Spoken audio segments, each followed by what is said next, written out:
Okay, நம்ம டைரெக்டாக January planar போயிடலாம். ஆக்சுவலாக அது எங்கே ஜான்வரி பிளானர் போகிறது, அதுதான் உனக்கு முடிஞ்சிருச்சுடி அப்படின்ற மாதிரி டேரெக்டாக செகண்ட் நம்ம வந்துட்டு ஃபெப்ருக்கு தான் போகிறோம்.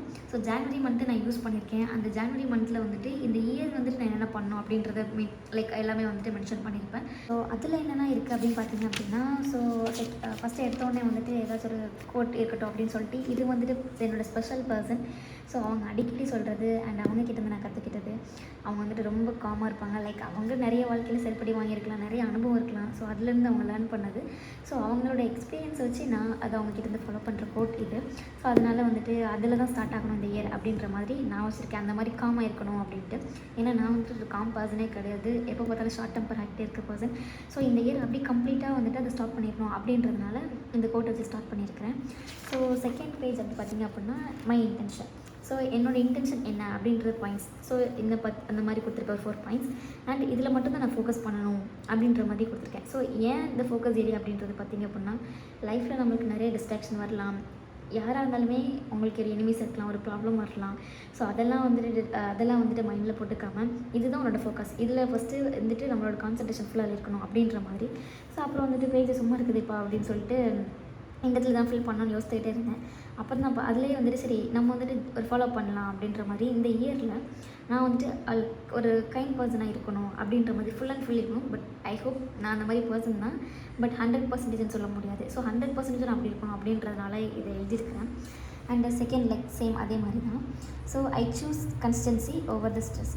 ஸோ நான் என்னவாக இருந்தாலும் அது வந்துட்டு ஸ்ட்ரெஸ்ஸாக இருக்கப்போ வந்துட்டு நான் கண்டினியூஸாக அதை வந்துட்டு ஃபாலோ பண்ணுவேன் அப்படின்ற மாதிரி தான் இந்த கோட். இது வந்துட்டு எனக்கு ரொம்ப பிடிச்சிருந்துச்சி. ஏன் அப்படின்னா நான் கண்டினியூஸாக அதை ஃபாலோ பண்ணுவேன் அப்படின்ற ஒரு ஹோப்பை கொடுத்தது இந்த கோட் தான். இதை வந்து நான் அடிக்கடி திங்க் பண்ணிகிட்டே இருந்ததுனால நான் வச்சு எழுதுனது. அண்டு இது திஸ் பேஜ் வந்துட்டு பார்த்திங்கன்னா என்னோடய full and full life vision page. So இதில் வந்துட்டு the kind of life I want to build அப்படின்றது வந்துட்டு இந்த இயரோ சரி நெக்ஸ்ட் இயரோ சரி நான் எதெல்லாம் இருக்கணும், இந்த 3 தான் வந்துட்டு என் வாழ்க்கையில் ரொம்ப இம்பார்ட்டன்ட் அப்படின்னு நான் நினைக்கிறேன் 3. ஸோ அந்த மாதிரி லைஃப் விஷன்ஸ் போட்டு நான் வந்துட்டு இதில் நோட் பண்ண போகிறேன். And how I want to feel daily. நான் டெய்லி எப்படி ஃபீல் பண்ணணும், லைக் ஒரு ஃப்ரெஷ்ஷாக அண்டு ஹெல்த்தியாக. ஸோ அந்த மாதிரியும் இருக்கலாம், இல்லை மென்டல் ஹெல்த்தாக இருக்கலாம். வாட் எவர் இட் இஸ், எனக்கு என்ன தோன்றோ அதை நான் வந்துட்டு இதில் மென்ஷன் பண்ணிக்கலாம் அப்படின்ற மாதிரி இந்த பேஜ் வந்துட்டு விட்டுச்சிருக்கேன். ஸோ அதே மாதிரி பார்த்திங்கன்னா what truly matters to me. இதெல்லாம் தான் எனக்கு மேட்டர்ஸ், இதெல்லாம் எனக்கு தேவையில்லை. ஸோ நிறைய இருக்கும், அதெல்லாம் வந்துட்டு ஃபில்டர் பண்ணி இந்த இயரில் வந்துட்டு நான் இதை நோட் பண்ண போகிறேன்.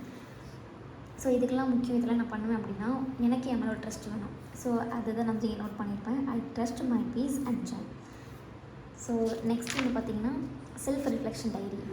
ஸோ இந்த வீல் வந்துட்டு இது வந்துட்டு நான் பார்த்தது வந்துட்டு லைக் ஓப்பனாக சொல்ல போனால் அப்படின்னா என்னோடய சீனியர் ஒருத்தவங்க இருந்து தான். ஸோ அவங்களோட பிளானர் தான் ஃபஸ்ட்டு நான் வாங்குறதா இருந்துச்சு. ஸோ அதுலேயே வந்துட்டு ஒரு சில விஷயங்கள் எனக்கு நியூவாக ஆட் பண்ணுற மாதிரி இருந்துச்சு. ஸோ அது அவங்க டிசைன் பண்ணது.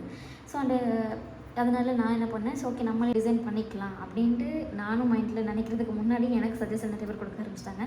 ஓகே நம்மளும் அதை பண்ணலாமே அப்படின்னு சொல்லிட்டு நான் சஜஷன் பண்ணதான். ஸோ இதெல்லாம் என்னோட ஒரு ஆர்டிஸ்ட்லாம் கிடையாது, அதனால் இதெல்லாம் வந்துட்டு கண்டுக்காதீங்க. ஸோ இதுதான் வந்துட்டு என்னோடய செல்ஃப் ரிஃப்ளெக்ஷன் வீல். ஸோ இந்த லைக் இந்த இதில் இருக்கிறதுலாம் வந்துட்டு நான் எப்போ ஃபில் பண்ணுவேன், இது வந்துட்டு பார்த்திங்கன்னா மந்த்துக்கானதே கிடையாது, இயருக்கானது. ஸோ இப்போ வந்துட்டு ஃபார் எக்ஸாம்பிளுக்கு ஃபிசிக்கல் ஹெல்த் அப்படின்றது வந்துட்டு நான் எப்போ கொடுப்பேன் அப்படின்னா கம்மிங் டிசம்பரில் தான். அப்போ தான் வந்துட்டு இந்த இயர் ஃபுல்லாக எனக்கு எப்படி போச்சு. ஸோ ஃபிசிக்கல் ஹெல்த்தில் கூட நான் வந்துட்டு ரொம்ப ரொம்ப கஷ்டப்பட்டேன் அப்படின்ற மாதிரி வரப்போ அந்த மந்த் வந்துட்டு நான் என்ன பண்ணுவேன், இதுக்கு ஒரு ஸ்டார் ஃபில் பண்ணி வச்சுப்பேன்.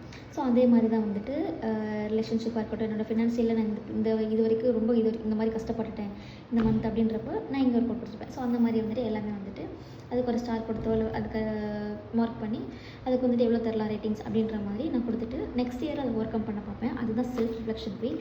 ஸோ அதே மாதிரி தான் வந்துட்டு இந்த place like my strongest area this year. So இந்த இயரில் வந்துட்டு நான் எங்கே ஸ்ட்ராங்காக இருந்தேன், இந்த ப்ளேஸில் நான் ஸ்ட்ராங்காக ஆர்கியூமெண்ட் பண்ணேன், லைக் வாட் ஆர்கியூமெண்ட்டுன்னு கிடையாது, இந்த இடத்துல நான் ஸ்ட்ராங்காக ஒரு முடிவை நான் எடுத்தேன் அப்படின்றத வந்துட்டு இந்த இடத்துல மென்ஷன் பண்ணுவேன். அண்ட் இது வந்துட்டு பார்த்திங்கன்னா area needs to more care. For example எல்லாருமே வந்து எல்லாம் கரெக்டாக நான் பண்ணிவிடுவேன் அப்படின்ற மாதிரி கான்ஃபிடன்ஸ் எல்லாருக்கும் இருக்குமான்னு சொல்ல முடியாது. ஸோ இன்னும் கொஞ்சம் இதை நல்லா பண்ணியிருக்கலாம் அப்படின்ற எனக்கு தோன்ற விஷயத்தை நான் இங்கே எழுதிப்பேன். And one small action to improve. So இப்போது ஃபார் எக்ஸாம்பிள் இந்த சம் மந்தில் இந்த இடத்துல வந்துட்டு இன்னும் கொஞ்சம் நம்ம எஃபெக்ட் போட்டிருந்தா இது இன்னும் கொஞ்சம் இம்ப்ரூவ் பண்ணியிருக்கலாம் அப்படின்னு தோன்றதை இந்த அளவுக்கு எழுதிப்பேன். ஏன் இதுக்கு மட்டும் இவ்வளோ ஸ்பேஸ் கொடுத்துருக்கேன் அப்படின்னா நம்ம நிறைய மிஸ்டேக் பண்ணுவோம். எப்பொழுதுமே வந்துட்டு மிஸ்டேக் பண்ணால் தான் நியூவாக லேர்ன் பண்ணிக்க முடியும். ஸோ அதனால ஐ நோ கண்டிப்பாக நான் மிஸ்டேக் பண்ணுவேன். ஸோ அதை நான் நிறைய தெரிஞ்சுப்பேன் அப்படின்றதுனால நிறைய பேஜ் விட்டுருக்கேன். ஸோ இந்த பேஜ் பார்த்திங்க அப்படின்னா wish list and bucket list. So இங்கே திங்ஸ் ஐ வாண்ட், எனக்கு என்னென்ன வேணும் அப்படின்றது இந்த பேஜில் நான் எழுதிப்பேன். அண்ட் இங்கே பார்த்திங்க அப்படின்னா பக்கெட் லிஸ்ட். ஸோ இதெல்லாம் வந்துட்டு நான் பண்ணணும், இந்த பிளேஸ்க்குலாம் நான் போகணும், இதெல்லாம் நான் வாங்கணும். ஸோ அந்த மாதிரி என்ன வேணும் இருக்கலாம். ஸோ இங்கே வந்துட்டு வாண்ட் டு டூ அப்படின்ற மாதிரி போட்டிருக்கேன். ஏன்னா இந்த இயரில் எனக்கு நிறைய பிளான்ஸ் இருக்குது, இதெல்லாம் நான் இந்த இயர்க்குள்ளே பண்ணி முடிக்கணும் அப்படின்ற மாதிரி. ஸோ அதெல்லாம் வந்துட்டு இந்த இடத்துல போட்டுப்பேன். ஸோ அதில் வந்துட்டு எனக்கு இதுக்கப்புறம் எதுனா தோணுச்சுன்னா அதை நான் ஆட் பண்ணிப்பேன். ஸோ அந்த மாதிரி உங்களுக்கு எதனா நியூ ஐடியாஸ்லாம் இருக்கும். ஸோ அதை ஆட் பண்ணிக்கோங்க.